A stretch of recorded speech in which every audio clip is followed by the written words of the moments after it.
Riyadh metro ശൃംഖലയിൽപ്പെട്ട red ലൈനിന്റെ പുതിയ വിപുലീകരണത്തിന്റെ രൂപകൽപ്പന, നടപ്പാക്കൽ, പൂർത്തീകരണം എന്നിവയ്ക്കുള്ള കരാർ ഇന്ന് റിയാദ് സിറ്റി റോയൽ കമ്മീഷൻ പ്രഖ്യാപിച്ചു.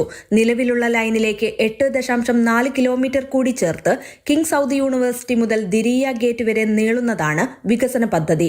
കൂടാതെ 5 പുതിയ സ്റ്റേഷനുകൾ കൂടി ഉൾപ്പെടുത്തും.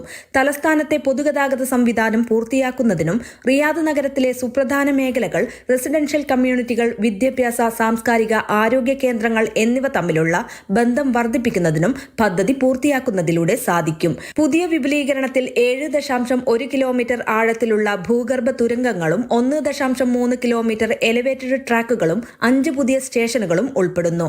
ഇതിൽ 2 കിങ് സൗദ് സർവകലാശാലയ്ക്കുള്ളിലാണ്. 1 മെഡിക്കൽ സിറ്റിക്കും ഹെൽത്ത് കോളേജുകൾക്കും സേവനം നൽകും. മറ്റൊന്ന് സർവകലാശാലയുടെ പ്രധാന ക്യാമ്പസിനും സേവനം നൽകും. വിപുലീകരണത്തിൽ ദിരിയയിലെ 3 സ്റ്റേഷനുകൾ കൂടി ഉൾപ്പെടുന്നു. അവയിലൊന്ന് റൂട്ട് 7 ഭാവിയിൽ ബന്ധിപ്പിക്കുന്ന ഒരു പോയിന്റായിരിക്കും. Mathrubhumi news, Riyadh.